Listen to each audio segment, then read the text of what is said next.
Magandang araw po sa atin lahat. Ako po pala si Staff Sergeant Diaz, assigned sa Special Forces Regiment Airborne. Time na-assign kami ng Hulo-Sulo ng 2018.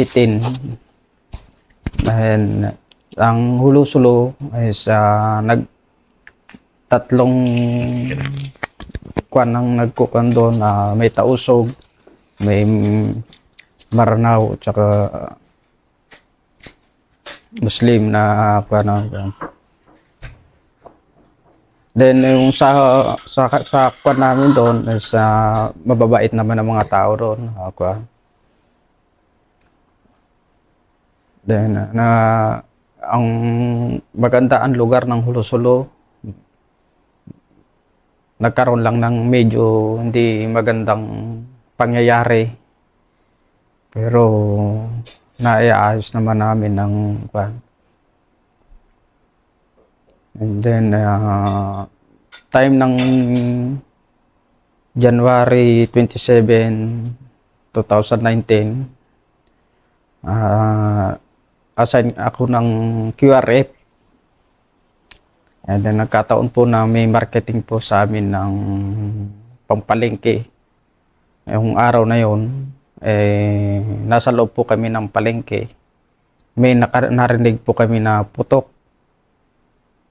Ang isang number one pong nasa isip namin is ng mga kasama namin, yung sasakyan namin o yung tropa namin ang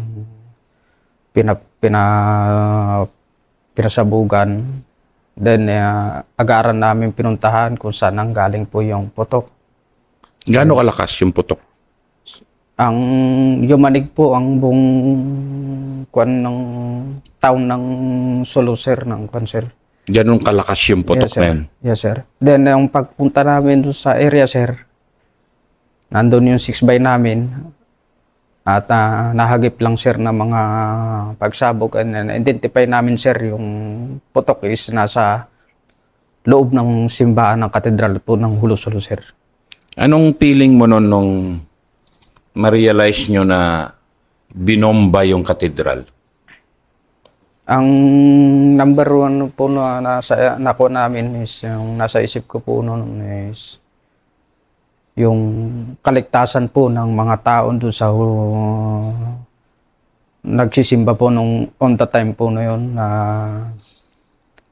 ang kwan namin noon is nasa buo ang loob namin na i-rescue yung talagang nandun sa loob po na kwan namin, kasi ini-expect po namin na yung sa lakas na yun is na maraming casualty ang nakakukan, kasi doon pa lang po sa area, bago pa lang po kaming pumasok sa simbahan is meron ng mga nakahiga na po doon, mga Nasa labas? nasa labas po, sir. Kasi talagang yung yanig talaga yung ano. Yes, sir.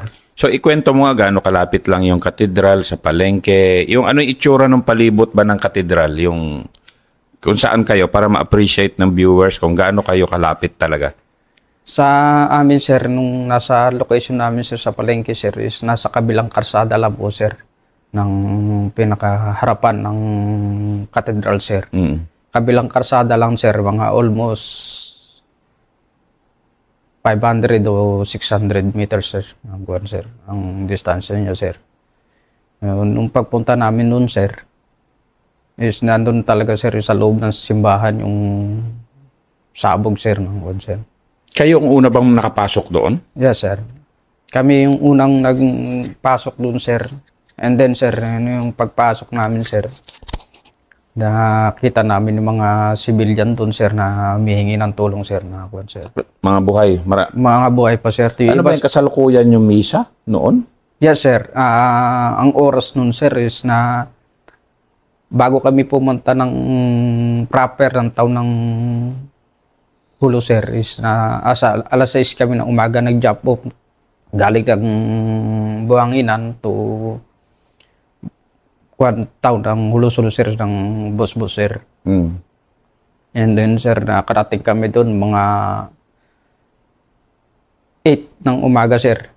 8 ng umaga kasi nagiging parkingan namin doon, sir, is yung harapan gilid ng simbahan ng katedral, sir. Kaya pala gilid ng katedral kayo nagpa-park. Kaya pala talagang kayong unang re-respond Yes, sir. talaga. Doon kasi ang designated namin, sir, na parkingan ng time na yun, sir, tuwing magma-market kami, sir. Mm. And sir, alas 8 ng umaga, sir, going yung misa, sir. Nag-market na kami ngayon, sir. Mm. Then, yun na yun, sir, ng pagputok ng sir. Kaya, number one, in-inspect namin, sir. Baka yung mga vehicle namin o kuwan namin, sir. Mm. Assign kami na QRF, kami talaga ang quick reaction ng force ng kuwan, sir. So pagpasok nyo, talagang quick QRF for the benefit of ng nanonood is Quick Reaction Force. So sila yung Quick Reaction Force ng batalyon. Sila na rin yung maging Quick Reaction Force dito sa bombing ng Holo Cathedral. So yung naabutan nyo, punong-puno siguro ang usok. Yes, sir. Ano itsura nung maabutan nyo? Yung unang pasok ka, kasi kayo yung unang sundalong pumasok di ba? So, nung pagpasok namin dun, sir, doon namin nakita yung low moral kami noon, sir, kasi maraming civilian na halos putol-putol na sir. Tapos may patay, may naliligo ng dugo sa kuan. Humingi ng tulong sa amin, sir. Pero pumasok pa rin ang decision making namin, sir, na kailangan namin lahat talaga na pasukin yung before namin pasukin, sir, kailangan namin ng pasukin yung simbahan para survive namin, may rescue namin yung mga ibang buhay pa, sir, na nando sa loob ng simbahan, sir. So, anong una niyong ginawa? Mga 8, ganun pasado, sir, kasi yung pagputok, sir, alas 8 talaga, sir. Kasi kung pagputok noon, sir, punta na kagad kami, pero nag-observe lang muna kami hanggang maka 5 minutes kami, sir, nag-observe. Doon na pumasok yung decision making namin. Pasok kami. Ikuha namin, sir, yung mga buhay pa na civilian na may agaran na mabigyan ng lunas na idala sa hospital, sir. So, ilan kayong pumasok lang? Bali kami lahat ng team yun, sir. Pero ang nagkaroon lang kami ng casualties, 6 kaming WIA at 1 KIA sa amin, sir. Bakit? Anong nangyari ba't kayo nakaswaltihan? So, kasi ang kuwan namin doon, sir, pagpasok namin, sir, bali pang-6 ako, sir, pang-7 yung nakiya namin, sir. Yung kuwan na yun, sir, pagpasok namin, so hindi kami kagad makakuha na diretso doon sa harapan ng simbahan kasi mga upuan nagabalagbag. Pagpasok namin, doon na, sir, yung pangalawang putok na nangyari. 2 putok pala talaga yon. So yung unang putok, sir, is nasa loob ng simbahan, sir. Yung pangalawa, sir, nandun na sa mismong harapan ng simbahan, sir, sa gilid ng pinto na kuwan, sir. Kayo nun, nasa labas na dahil kasalukuyan kayo nag-extricate ng mga tao galing sa simbahan. Yes, sir. Ay, hindi na namin na ikuan doon, sir, kasi pagpasok pa lang namin nun, sir. Hindi na, yung kukunin pa lang namin sana yung mga i-rescue namin, sir, pumutok na, sir. Pero nasa loob kayo, di ba? Nasa loob kami, sir, ng simbahan, sir. Yung location ko, sir, is nasa gilid ng pinto na, sir. Tabi ko na yun, sir, ng kuan. Kung yung sumabog, na-cover lang ako doon sa malaking haligi ng simbahan, sir, kasi parang nag-side step ako, sir, dahil sa mga upuan na kabalagbag. Hindi ako makadiretso ng kuwan. Naglakad ako sa gilid, na-cover ako sa pader, tapos naiwan yung isang kasama ko, si Let User, na humingi ng tulong dun sa ibang tropa namin nandun sa labas. Dahil sa sobrang daming casualty, hindi namin kaya na ikuan yun. So, doon na nga, sir, na pumutok na yun. Halos hindi na namin na kuan na lumipad na rin ako, sir, eh. Sa likod ko lang, sir, yung kuan eh. Parang sumampay na rin ako sa upuan ng simbahan. Ganong kalakas pa rin yung pagsabog. Yes, sir. Dumugo yung dalawang tenga ko, sir. Halos wala na akong marinig na doon. Puro huni na lang ng ugong na lang yung naririnig ko doon, sir. Ganon. Sige nga, paano yung example nga para sa mga hindi pa na-experience? I mean, ayaw natin ma-experience ng isang tao na masabugan. Pero anong feeling ng isang yung pagkasabog pa lang ng ganon? Ano yung naramdaman mo? Nung unang point ko doon, sir, nung pagsabog, sir, unang nasa isip ko noon, sir, is, hindi ako mapanghinaan ng loob ng kuwan, sir, na kasi yung ang nasa isip ko noon, sir, yung sa pamilya ko, sir. Nung pagputok pa lang noon, sir, sabi ko, dito na yata ako madali. Pero nung nakuan ako, sir, na sabi ko, para sa pamilya ko to. Para sa doon na nakuan yung loob ko, sir, na lumabas. Gumapang ka palabas? Bali, paika ka na ako, sir, kasi nagkaroon ako ng shrapnel sa tuhod, sir, na na hindi ko na itungtong na mabuti yung pao, sir. Ang sabi ko, kaya ko to. Dahil sa training namin, sir, nakuan namin sa training na ganito. Gaano katindi yung training ba ng Special Forces sa ganitong pagkakataon, yung paano patibayin yung loob sa ganyang mga bagay-bagay? Bali sa training namin, sir, is dumadaan kami sa mga lahat ng pagsubok hanggang sa palakasin at determinasyon namin sa sarili namin at saka pagiging sa yung pagkakaroon ng decision making sa amin bilang isang Special Forces operator. So, yun nga, katulad nun, may kiya kayo doon. Doon pa lang sa loob ng simbahan na may namatay na? Ang kiya namin, sir, is si Late User, sir, isa, sir. Hindi totally siya nakapasok sa simbahan, sir. Nandun siya mismo sa tabi ng pinto ng simbahan, sir, kung saan nang pumutok, sir, yung sir. Mismong ano? Kaya, sir, nung paglabas ko, sir, hinawakan ko siya, sir. Putol na talaga yung katawan niya, sir. Natawa yung sir. Pag ganyan ko sa kanya, wala na. Sabi ko, buddy, sabi ko, wala na. Sabi ko, talagang low moral na talaga kami nun, sir, ng sir. Kaya nang tumatawag ako, sir, hanggang makalapit ako nun, sir. Sabi ko, pasalamat pa rin po ako sa Diyos, sabi ko na yung nangyari sa akin is hindi halos katabi ko na rin po siya nung time na yun kaya sabi ko ito lang nangyari sa akin is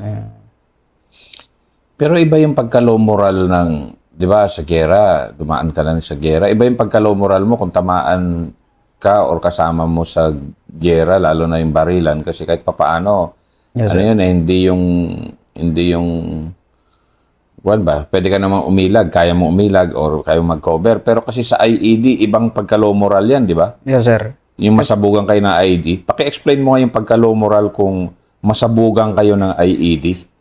Nung low moral namin noon, sir, yung low moral ko noon, sir, is gusto mong tulungan yung kasama mo, pero biglaan kasi, sir, Parang yung isang kisap mata lang, wala na yung kasama mo. Na talaga na kasama mo lang nung kagabi. Kasi kuwan pa lang, sir, QRF na kami nung gabi, sir.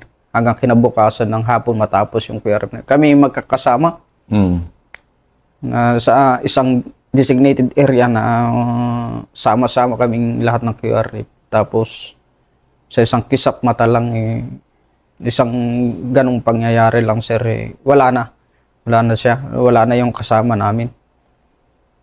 Talagang nakakalungkot na mawala ng isang kasama. Sa ganong ganong mga pagkakataon pa. Sir. Ilan lahat ang namatay doon sa Jolo Cathedral bombing? So marami sir. Ang sa amin lang sir is isang sa special forces. Sa civilian sir, napakarami nga, marami talaga sir at maraming naging casualty nun sir.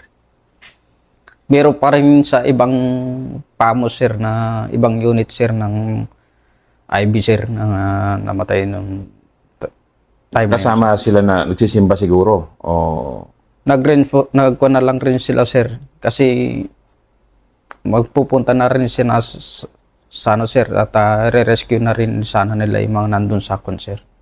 Sa loob ng simbahan sir. Kaya lang sir, pumutok yung pangalawa sir bago sila pumasok sir. Kaya yung mga kuwan nila sir, nasa karsada lahat sir. yung mga nasa kalsada, ano rin, Yes sir. na-wounded din. Yes sir. Sa shrapnel. Hanggang 25 meters sir, may taong may kaya dun sir na sir. Hanggang sa ganun talaga kalakas, hanggang 25 meters may na-wounded pa. Yes sir. Lahat ng katabing mga tindahan dun sir is basag-basag talaga sir ng sir. Sa iyo bilang isang Special Forces trooper, ano yung sa bombing na yon? Mali yun, di ba? Alam natin ng terorista kasi yung bombing, di ba? Yes sir. Pero bilang ikaw mismo ano mo yan, may hearing aid ka na nga dahil sa nangyari sa'yo. Parang ang hirap talaga kalabanin ang terorista, no? Ganon. Kasi kayo, solo, terorista rin kalaban, pero ibang terorista talaga yung bombing ng bombing. Di ba? Ang brutal kasi ng bombing, di ba? Yes sir. Yan yung ano.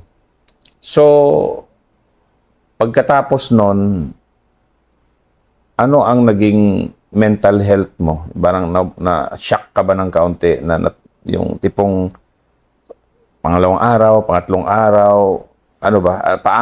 Paano mo tinanggap yung gano'n na ano sa buhay mo na grabe, muntikan na talaga ako mamatay sa loob pa ng simbahan. Yes, 'Di ba? Paano yung ano mo nun, yung ang kuwan ko doon sir, nagkuhan na lang ako sa Panginoon na kuwan sir. Hingi ako talaga ng lakas ng loob, linaw ng pag-iisip ko paano ilabanan yung nangyari sa akin noon sir. At ang number one na kung ko doon is yung sa pamilya ko sir. Kung may nangyari sa akin doon, yung anak ko, yung number one na makukuhan, pati asawa ko maapektuhan. Then yun sir, lagi na lang ako nagdadasal, pasalamat. Ganun lang po na hindi pa rin ako pinabayaan noong time na yun. bilang nabawasan ba yung motivation mo bilang isang sundalo noon na yung ganun na nangyari na parang isang iglap lang namatay yung kasama ko? Nabawasan ba yung will to fight mo o motivation? Hindi po sir, wala pong pagbabawas. So nung nagkuhan sir, kailangan pa rin namin ituloy yung yung kuhan namin sir, yung sinumpaan namin tungkulin para sa bayan natin sir, na lalo sa mga taga-Hulon sir. Kung may time na pabalikin kami doon sir, babalik pa rin ako doon sir. Ganon. Yes sir.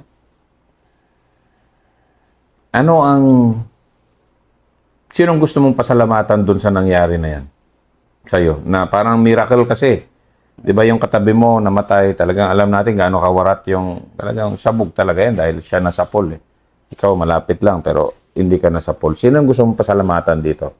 Ang number one yan yung nasa taas po talaga sir. Siya po nagligtas sa akin sir. Kung wala po talaga siguro yung pader na yun na naging shield. Siguro, yung sabi siguro ng Panginoon sa akin na diyan ka magdaan. Doon ako dumaan sir. Nung parang may hinarang siya na upuan para makapag side step siguro ako sir na Uber. Mm. Siya talaga number one po, sir, na pasasalamatan ko sa sir. At hindi niya pa rin po pinabayaan.